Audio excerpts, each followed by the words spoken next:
हम साथ साथ है এটা হাজরাবাড়ি আর এটা হলো পাশে আরেকটা বাড়ি। কি রে ভাই বোকা আপনি এই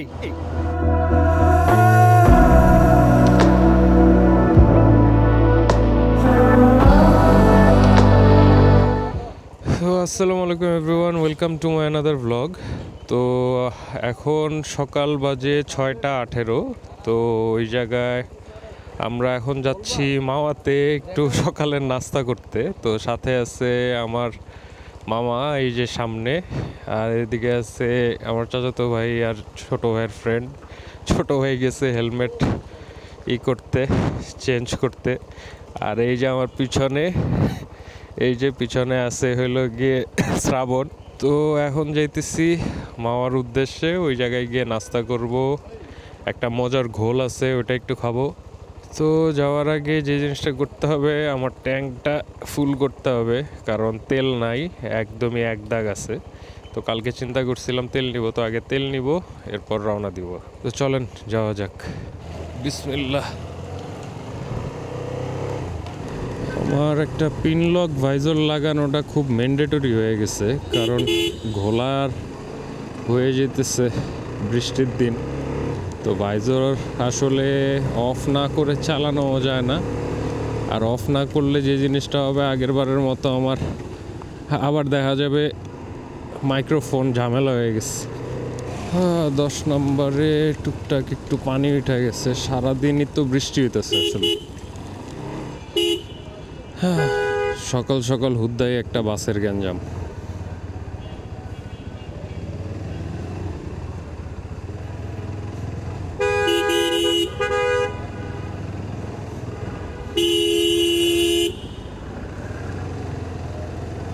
তো এই মামা ভাইগনা ভাইদের নিয়ে আসলে কক্সবাজারেও আমি লাস্ট ঈদের সময় ট্যুর মেরে আসছিলাম। তো ওইটার ব্লগও করা হয়েছে, কিন্তু আনফর্চুনেটলি লাস্টের দিনের ফুটেজগুলা ডিলিট হয়ে গেছে। তো আমি ট্রাই করব আসলে যতটুকু ফুটেজ আছে ততটুকু দিয়ে একটা ব্লগ ছাড়ার। ওটা একটু টাইম লাগতেছে,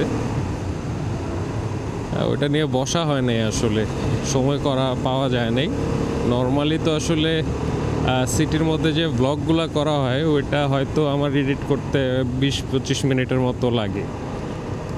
তো ওইটা যেহেতু আসলে 3-4 দিনের মোটো ব্লগ আর ট্যুর ব্লগ আসলে, তো ওইটা আর কি একটু গুছায় করতে টাইম লাগতেছে। আমি ধরতেই পারি নাই, ধরলে হয়তো হয়ে যাবে একদিনেই, কিন্তু একদিন ফুল টাইমটা পাচ্ছি না আর কি।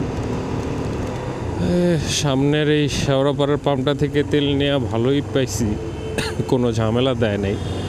তো এদিক দিয়ে যেহেতু যাচ্ছি, এদিকের পাম্পে দেখি খোলা আছে কিনা।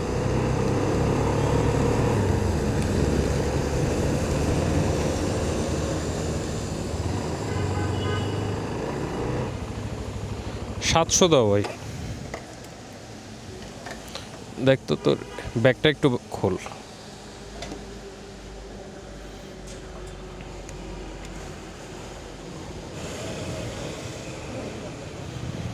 তো তেল নেওয়া শেষ, মামাও তেল নিতেছে পিছনে। তো এরপর দেখা হবে একবারে মাওয়ার দিকে যেতে যেতে। আর যদি যাওয়ার সময় একটু আড্ডা মারা যায়, আড্ডা মারতে মারতে আপনাদের সাথে যাব। তো আজকে মাওয়া যাব দেখা আসলে একজনও মনে হয় না ঘুমাইছে প্রপারলি। আমাদের বেরোয়ার কথা ছিল 5টার দিকে, তো 5টার দিকে আসলে প্রচণ্ড পরিমাণের বৃষ্টি পড়তেছিল। তো যেহেতু প্ল্যান করছি শুক্রবার একদিনই একটু অফ পাইছি, সব গুছাইতে পারছি কাজ টাজ, এই জন্য আর মিস দেওয়া হয়নি। আর যেহেতু অনেকটুকু রাত জেগে আসলে ওয়েট করছি যাওয়ার, তো সেজন্য বের হয়েই গেছি।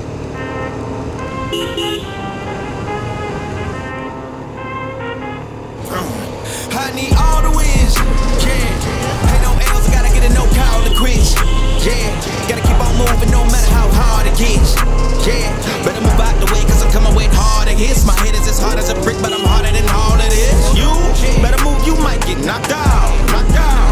You better move, you might get knocked out. Knocked out. You better move, you might get knocked out. Knocked out. You better move, you might get knocked out. Knocked out. My heart on my sleeve, strap she on my grade. That's how I get it. Success ain't no giving. Some days I don't eat, I don't sleep. When I'm focused, I'm dangerous. Down running when I'm anxious. Ain't no limit till I tank. I'm running on fumes. The opposition don't amaze. The roads racing through the pavement. Get your hands out of my bag. I know this because I've been in it. I don't need to brag. I guess that's what happens when you taking care of your business. But some family, you do the math. I'm out of my pocket. Houston, we got a problem. I ain't perfect. Let them watch me elevating. Got them noxious cause I'm the pilot in the cockpit. Nose diving in the housing. Woo! Watch out, get ahead. Watch out, get ahead. Watch out, get ahead. Woo! Watch out, set it up. Bet you I set it down. Watch out, get a win. I don't think they really wanna come against the one that got a finger run up in on a grenade. I ain't never been there where you think you compare to my line, but the one about the cage. I need all the wins. Yeah. Ain't no L's, I gotta get a no call to quits. Yeah. Gotta keep on moving no matter how hard it gets. Yeah. Better move out the way cause I'm coming with harder hits. My head is as hard as a brick, but I'm harder than all it is. You better move, you might get knocked out. Knocked out.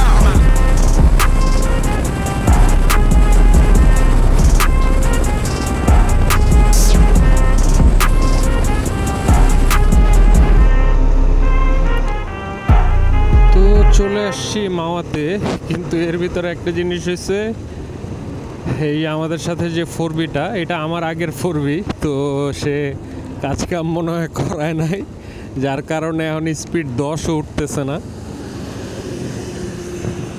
এই জন্য আর কি এই হাত দিয়ে টেনে যাওয়ার প্রচেষ্টা। হাম সাথে সাথে হ্যায়। এদিকে মনে হয় একটা গ্যারেজ পাইছে, দেখা যাক।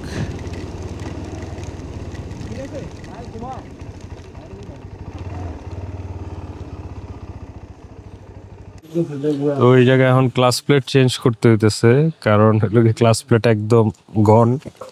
তো এখন ক্লাস প্লেট চেঞ্জ করাবো, করায় আমরা হলো গিয়ে নাস্তা টাস্তা করে এরপরে হয়তো অন্য কোথাও যাব। তো অলমোস্ট 1.5 ঘন্টার মতো লাগলো, বাইক এখন ওকে আছে। হ্যাঁ, তো কাজ শেষ, এখন যাবো নাস্তা খাইতে। প্রায় ঘন্টা 1.5 মতো আমাদের টাইম লাগলো এই জায়গায় ঠিকঠাক করতে। তো এখন বাজতেছে 10:30টার মতো। তো এখন যাচ্ছি মাওয়া ঘাটের দিকে, ওইখানে দেখি দোকান খোলা টোলা আছে কিনা। ম্যাক্সিমাম দোকানই খোলো, আজকে এখনও অফ, কারণ আজকে শুক্রবার, সবাই হয়তো নামাজের পরে আসলে খুলবে। তো আমরা আসলে বেশি খুব একটা গ্যাদারিং হবে ওই সময়টাতে আসি নাই, মানে ওই সময় আসলে প্রচণ্ড গ্যাদারিং হবে নামাজের পরে, হয়তো সবাই মাওয়ার দিকে আসে। তো আমরা চাইছি যেন কোনো গ্যাদারিং না হোক, এই জন্য, মানে গ্যাদারিং আমাদের পছন্দ না, তো আমরা এই জন্য সকাল সকাল চলে আসছি।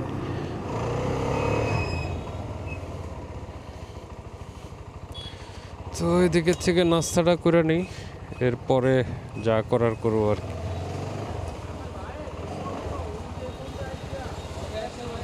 দেখি কি আছে।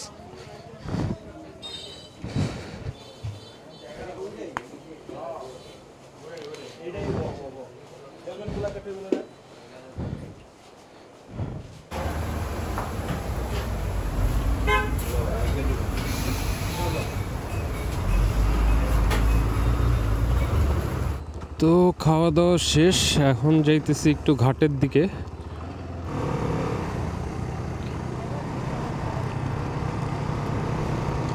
এই জায়গায় মনে হয় আর এখন কেউ আসে না, এমন একটা হাইপ ছিল একটা সময়, জানি না অবশ্য। আজকে তো শুক্রবার, বাঙালি আমরা অনেক ভোজন রসিক, যত দামি হোক যত যাই হোক, দুটা ছবি তুলতে পারলে আমরা খুশি। চাই খাবার ভালো হোক বা খারাপ হোক, ছবি সুন্দর আসতে হবে। ঘাটের চাঁদাবাজি এখনো আছে কি না কে জানে। আগে তো ঘাটে ঢুকলেই এদিকে পার্কিং করি বা না করি, ঘুরা গেলেও পার্কিংয়ের টাকা দিতে হইতো, এখন মনে হয় একই রকমই আছে। হ্যাঁ, সবাই প্রিপারেশন নিতেছে, কারণ নামাজের পরে এই জায়গায় যে পরিমাণের গ্যাদারিং হবে, ইভেন থার্সডে নাইটে আরও বেশি হয়।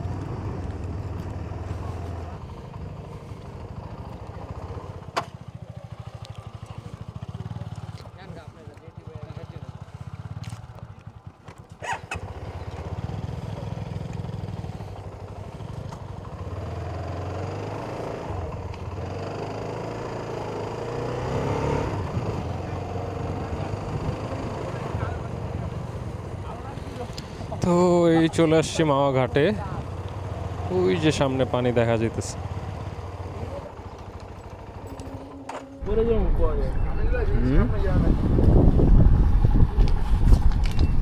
আদি শুয়ে পড়ছস? কি ভাত ঘুম দিবি নাকি? কক্সবাজারে এমনি এদিকে একটা ওইরকম ভাবে দে দিগবাজি সানির। ভাই মাসাজ লাগবে।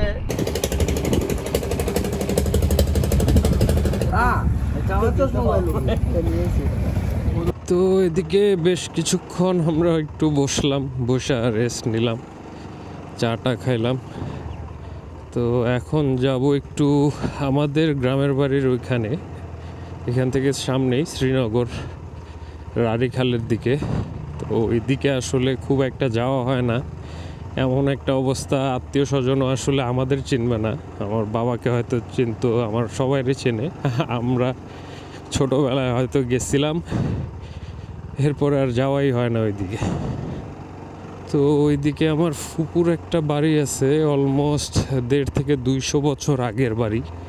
তো ওই জায়গায় আমার এখনও মনে পড়ে যে আমরা ছোটোবেলায় ওইখানে যখন যাইতাম তখন তো আসলে কারেন্টও ছিল না ওই সাইডে। জেনারেটার, ছোট্ট একটা টিভি, এইগুলা ভরে আমরা কাজিন ফ্যামিলির সবাই গিয়ে একটা পিকনিক মোডে থাকতাম। ওদিকে যায় ঘুরা টুইরা, দেন 2-1 দিন থেকে এরপরে চলে যেতাম আবার। খুবই মজা হইতো তখন। তো যদি আজকে সময় পাই আবার ওই ছোটোবেলার স্মৃতিগুলাকে আরেকবার রিক্যাপ করার জন্য হয়তো ওই জায়গাগুলোতে যাব, আপনাদেরও নিয়ে যাব সাথে করে। ওই জায়গাগুলোতে খুব কম মানুষজনই আসলে গেছে বা যায় বা চেনে। তো ওই জায়গায় কিছু রাজবাড়ি আছে পুরনো, অনেক পুরনো দিনের। এখনও হয়তো ওইদিকে 2-1 জন থাকে, 2-1 জন দেখাশোনা করে আর কি। এটা হলো শ্রীনগর যে বাজার, ওই বাজারটাও আমার ফুপ্পির। তো ওই বাজারের ভিতর দিয়েই যাইতে হয়। আগের চেয়ে তো আগে যেরকম পরিবেশ ছিল এখন তো অনেক ভালো। এই জায়গার দামও অনেক বেড়ে গেছে।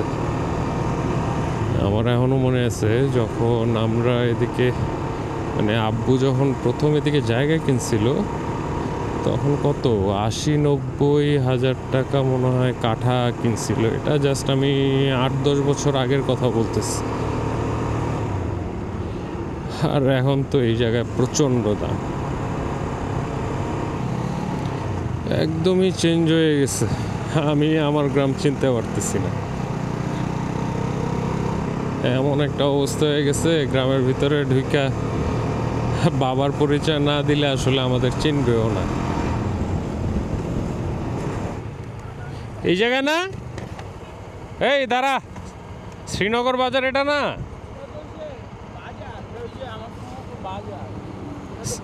এটা শ্রীনগর বাজারটা না? হ্যাঁ, তো এই জায়গায় তো এইটা। আরে এই জায়গায় তো হাজরাবাড়ি, এটার পিছনে। তো চল হাজরাবাড়ি ঘুরে আই। হ্যাঁ, তো এই হইল শ্রীনগর বাজার। এই পুরো বাজারটা আমার ফুপার। তো এই জায়গায় হইলো গিয়ে, এই বাজারের পিছনে হইলো গিয়ে হাজরাবাড়ি। তো এই দিক দিয়ে যাইতে হয় হাজরাবাড়ির দিকে।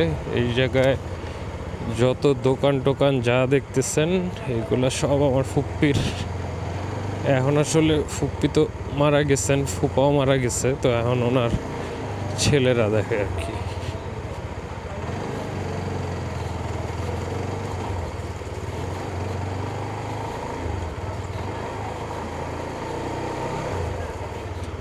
ওই যে সামনে হইলো হাজরাবাড়ি। তো এই হইলো হাজরাবাড়ি আর হাজরাবাড়ির মাঠ।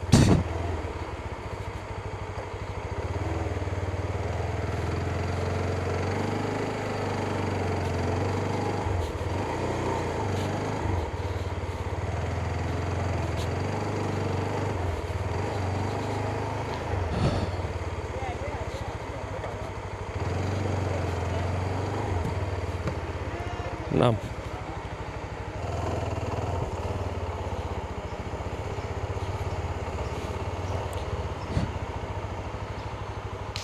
ছোটবেলায় আসছি এদিকে, আবার আসলাম 10-15 বছর পরে।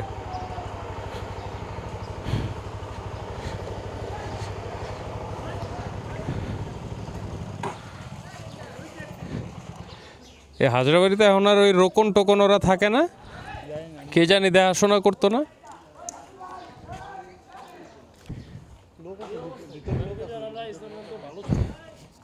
এখন নাই তো।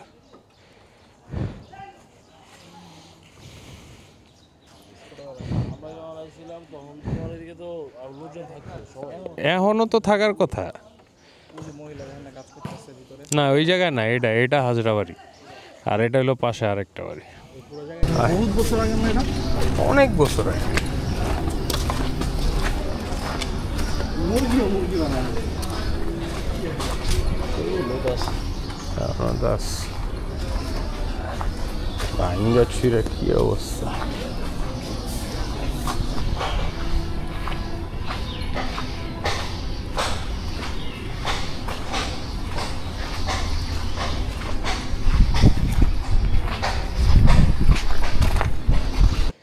তো অনেক বছর পর ছোটবেলার কিছু স্মৃতি নিয়ে ফিরতেছি। এখন আবার যাব একটু, আমার বড় চাচার একটা বাড়ি আছে, তো ওই দিক দিয়ে যাব একটু ঘোল খাইতে। ওনার বাসার ওই সাইডেই একটা ঘোলের দোকান আছে, খুব ভালো। তো যাই, চলেন।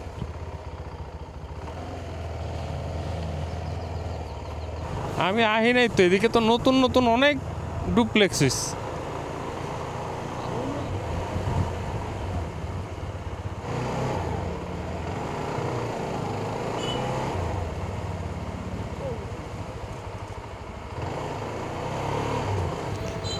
এই জায়গাটার নাম মনে হয় 3 দোকান, আমার ঠিক খেয়াল নাই।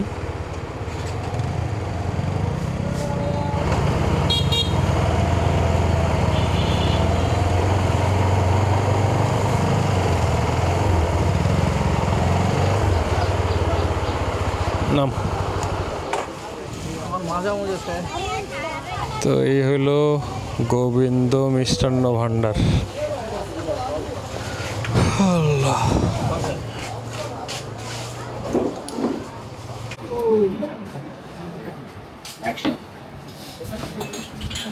কাকা ধরেন ঘোল জিনিসটা, দই তো সবাই খায়, হ্যাঁ, তো ঘোল তো অনেকে চিনে না, ঘোল জিনিসটা কি? ঘোলটা হলো আপনাদের ঘোলও দইতে হয়, মাঠাও দইতে হয়, তবে মাঠায় ক্রিম থাকে না, আর এটা ফুল ক্রিম। আচ্ছা, এটা হলো পার্থক্য। ওটা তো টেস্ট থাকে না, ওটা হলো টক বোঝাতে দিব, আর এমনি ক্রিমের টেস্ট পাবেন। এটা হলো ফুল ক্রিম, টেস্ট আলাদা। তাই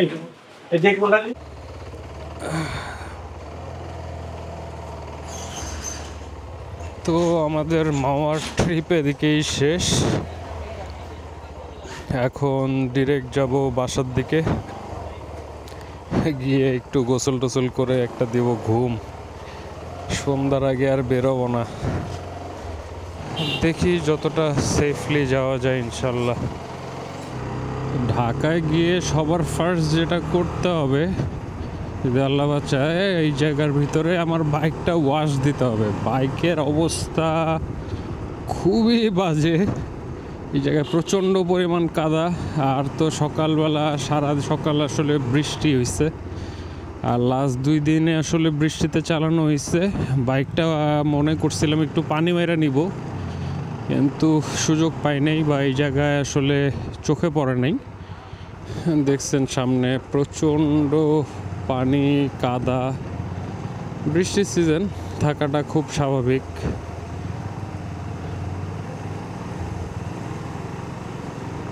তো একবারে কড়া রোডটা পড়ার আগে ঢাকার ভিতরে ঢুকতে হবে।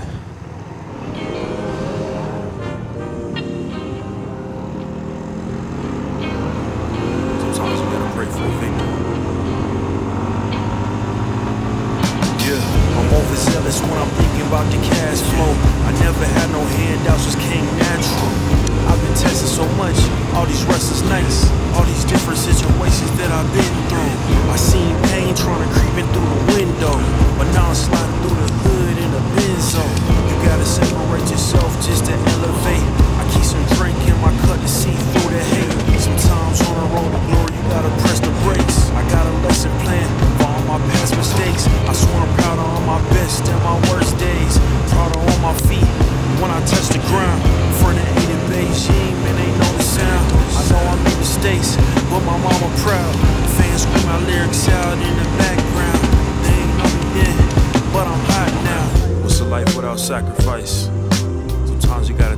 ride and just roll the dice.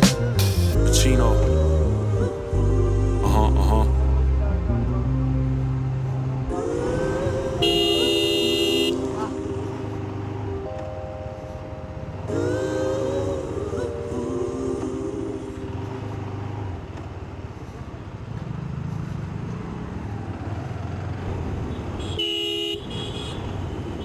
আর কি রে ভাই বোকা আপনি এই ইন্ডিকেটর নাই ইন্ডিকেটর দিছেন দেখেন তো জ্বলতেছে কিনা এখন দিলেন মাত্র আর আমি মাত্র দিলেন আমার রেকর্ড আছে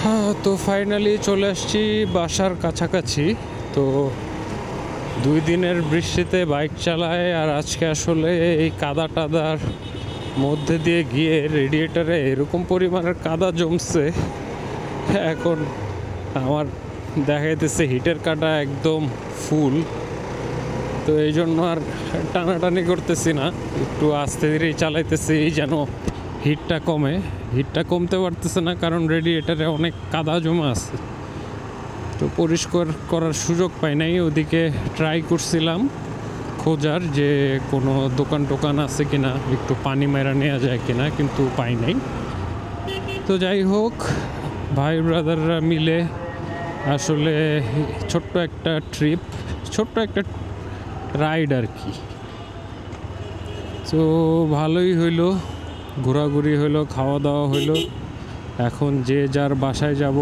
এখনও ঘুমাই নাই বেসিক্যালি এই জায়গায় আসব মানে মাওয়াতে আজকে যাব তাই যে ঘুমায় গেলে যদি না উঠতে পারি আর আমরা সন্ধ্যার দিকে যাইতে চাইতেছিলাম না কারণ ওই সময় প্রচুর গ্যাদারিং থাকে তো আর ছোটোবেলার সেই সব জায়গায় আবার একটু ঘুরে আসলাম আপনাদেরও দেখাইলাম ওইখানে আগে অনেকেই থাকতো এখন আর কেউই থাকে না সবাই ঢাকায় থাকে বা ঢাকার আশেপাশে ওইখানে হয়তো বাংলো বাড়ি বা এরকম কোনো কিছু আছে কয়েকজনের চাচার আছে আলাদা ফুপুর আছে আলাদা তাও ওখানে যাওয়া হয় না আগে তাও এরকম একটা ব্যাপার থাকতো যে বছরে একবার হইলেও পুরা ফুল ফ্যামিলির সবাই একটা টাইম মেনটেন করে আমরা যাইতাম পিকনিকের মতো তো অন্যরকম একটা ফিল ছিল কিন্তু এখন সবাই কাজে ব্যস্ত দেখা গেছে বাবা চাচারা ম্যাক্সিমামই মারা গেছেন আল্লাহ তাদের বেহেশত নসিব করুক তো এখন আর আগের মতো হয় না তো এই তো ছিল ছোট্ট একটা ট্রিপ টু মাওয়া আর আজকের জন্য এই পর্যন্তই থাক সবাই ভালো থাকেন সুস্থ থাকেন সেফলি রাইড করেন হ্যাঁ এখন যাব বাইকটার ওয়াশে দিতেই হবে মানে বাইকের অবস্থা যা ইচ্ছা তা মানে বাইকটা তাকানো যেতেছে না তো দেখা হবে সবার সাথে আগামী ভ্লগে আসসালামু আলাইকুম